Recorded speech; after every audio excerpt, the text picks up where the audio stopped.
हमने पहले भी कहा था, फिर कहते हैं, पुत्र किसको कहते हैं?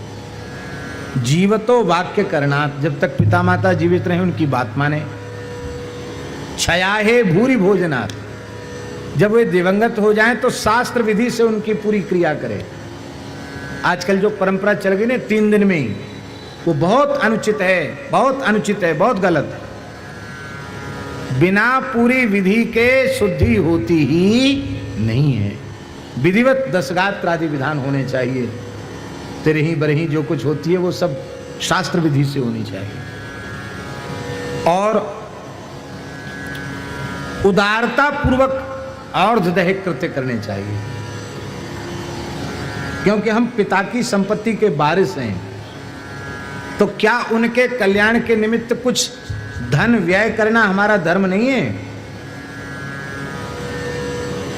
उन्होंने सब कुछ तुम्हें दे दिया और तुम उनके लिए, उनके परिश्रम से कमाई हुई संपत्ति में तुम उनके कल्याण के लिए नहीं दे सकते। तुम किस बात के पुत्र हो? क्षयाहे भूरि भोजनात्। आजकल समाज सुधारकों को भी ऐसा भूत चढ़ा है, समाज सुधार का, बोले ये प्रीति भोज बंद करो। तो लोग, एक तो प्रीति भोज होता है, एक कौन होते हैं? मृत्यु भोज। प्रीति भोज विवाह में और मृत्यु भोज।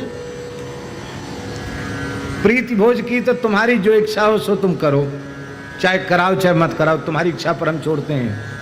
पर मृत्यु भोज अवश्य कराओ, क्योंकि अन्नदान से बढ़कर कोई दान नहीं है। अन्नदान से श्रेष्ठ कोई यज्ञ नहीं है। आप अपने पूर्वजों की संपत्ति के वारिस हुए हैं।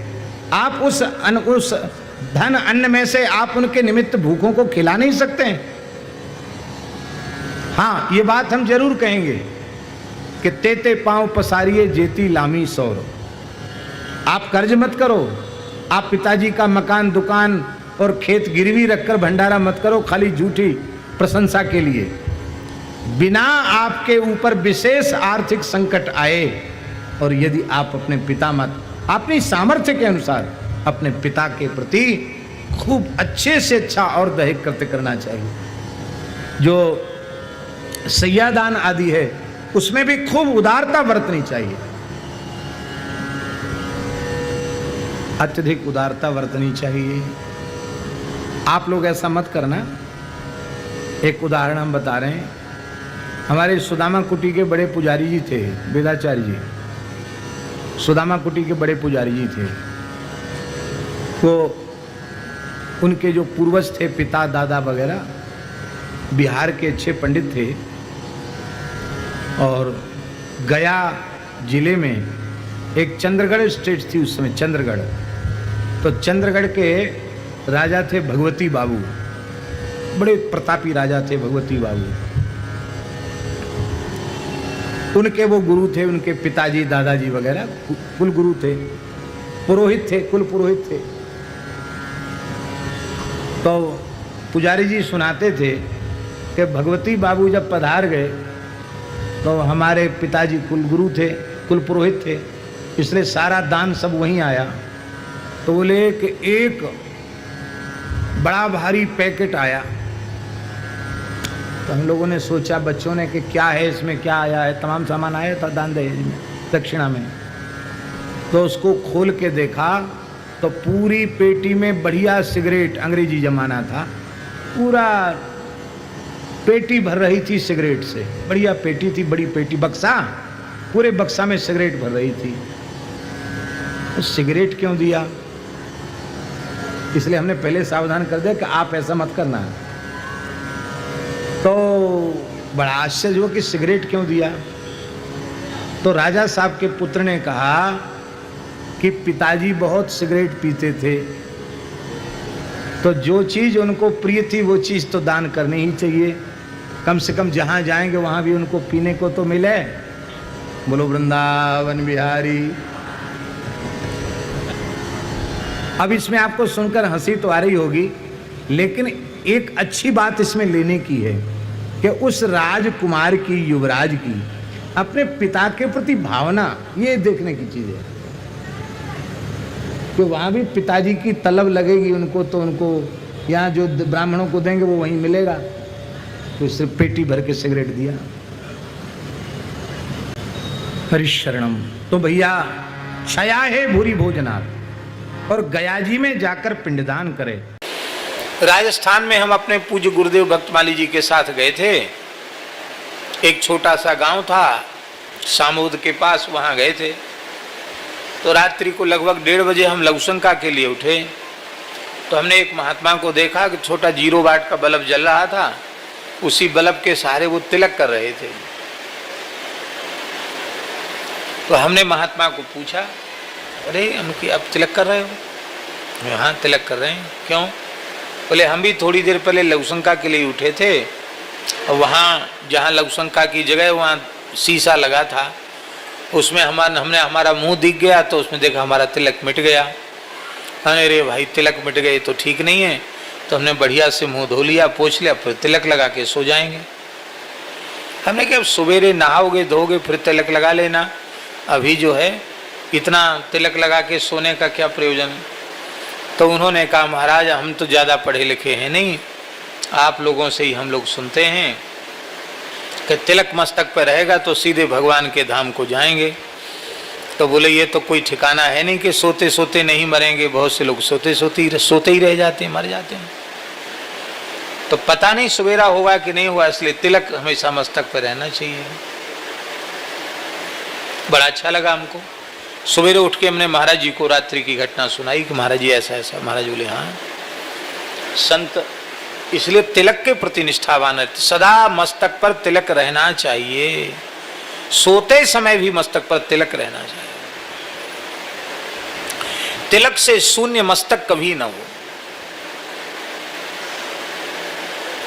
सदा मस्तक पर तिलक हो। ये भगवान का चिन्ह है, भगवान का प्रतीक है।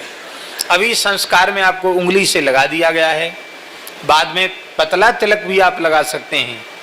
पतली सलाई, तुलसी की सलाई लेके या पतली आचमनी लेके उससे भी तिलक लगा सकते हैं। आवश्यक नहीं कि इतना मोटा लगाएं, छोटा भी लगा सकते हैं। उधर एक माता जी बैठी, उन्होंने जैसे पतला छोटा तिलक लगा रखा है, ऐसे छोटा तिलक लगा सकते हैं। पर तिलक सदा मस्तक पर धारण करना। जैसे सौभाग्यवती माताएं सौभाग्य चिन्ह निष्ठापूर्वक धारण करती हैं। वर्तमान में तो ये भी समझ में नहीं आता कि कौन बहू है कौन बेटी है, ये विधवा है कि सधवा है, यही पता नहीं चलता। माताओं ने मंगल चिन्ह ही उतार दिए, नष्ट कर दिए, दुख की बात है। पर हमारी शास्त्रीय परंपरा में जैसे सौभाग्यवती माताएं निष्ठापूर्वक सौभाग्य के चिन्ह धारण करती हैं, ऐसे ही स्त्री हो या पुरुष वैष्णव मात्र को निष्ठापूर्वक अपने मस्तक पर तिलक धारण करना चाहिए।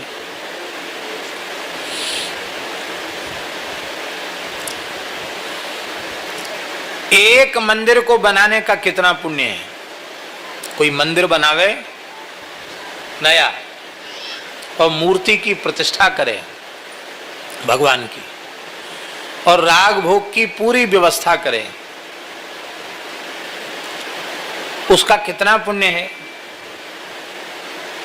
ये आचार्य लोग बताते हैं, जब प्रतिष्ठा का संकल्प करते हैं तो कहते 10 पूर्वान 10 परान 1 पुरुषान उद्धर्तु कामः भगवतः रामचंद्रस्य कृष्णचंद्रस्य वा प्रतिष्ठा कर्माहं करिष्ये। कहते हैं कि नहीं, 21 पीढ़ी का उद्धार हो जाए, ये संकल्प में बोलते हैं। 21 पीढ़ी का उद्धार हो जाता मंदिर बनाकर प्रतिष्ठा करने से। और मंदिर बनाया, प्रतिष्ठा की, और बाद में न भगवान की सेवा पूजा हुई न भगवान को भोग लगा, तो मंदिर बनाने के बाद भी अधोगति हो जाती है। मंदिर बना करके फिर उसकी व्यवस्था पूरी जुटाना चाहिए। इसलिए पुराने समयों में जो मंदिर बने थे, बहुत ज़्यादा मंदिर नहीं थे, पर मंदिरों से जमीन वगैरह लगा देते थे, इसलिए कि हमारा कर्तव्य पूरा हो जाए, कभी भगवान को राग भोग की सेवा से वंचित न होना पड़े। तो उस पुण्य में बाधा भी है, मंदिर बनाने के पुण्य में। लेकिन वैष्णव श्रद्धा पूर्वक मस्तक पर तिलक धारण करता है तो एक मंदिर बनाकर प्रतिष्ठा करने का पुण्य उसको एक बार तिलक लगाने से प्राप्त हो जाता है। अब बहुत से महात्मा लोग 12 तिलक लगाते, 12 तिलक लगाते हैं और 3 बार स्नान करते हैं और तीनों बार 12 तिलक लगाएंगे तो कितने मंदिर हो गए एक दिन में? हैं 36 हो गए। और मान लो वे महात्मा 100 साल जिए,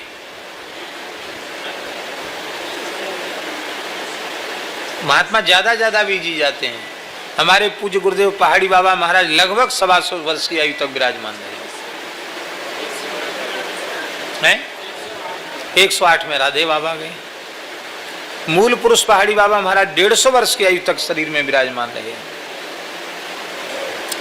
तो हम एक उदाहरण दे रहे हैं कि मान लो 100 वर्ष वो शरीर में रहे और 100 साल तक यही नियम चलता रहा तो कितने मंदिर हो गए? क्या 14,000 13 लाख लो साहब। और मान लो 50 वर्ष भी लगाया तो 6.5 लाख तो हो गया कि नहीं? इसलिए जो भगवान के शरणागत होकर भक्ति करने लग जाते हैं, यमराज कहते हैं चित्रगुप्त से कि इनका खाता फाड़ के फेंक दो। क्यों? ना तो इतनी स्याही हमारे पास है, ना इतनी कलम में ताकत है कि भगवान के शरणागत भक्तों के पुण्य को लेखा जोखा किया जाए। ये तो लिख ही नहीं सकते। कहाँ तक लिखोगे? खाता खत्म करो। अब भगवान जाने इनसे कुछ शुभाशुभ बने तो उसके ठेकेदार भी भगवान है, हम नहीं है। ऐसी महिमा है। अत्यंत श्रद्धा पूर्वक मस्तक पर तिलक धारण कर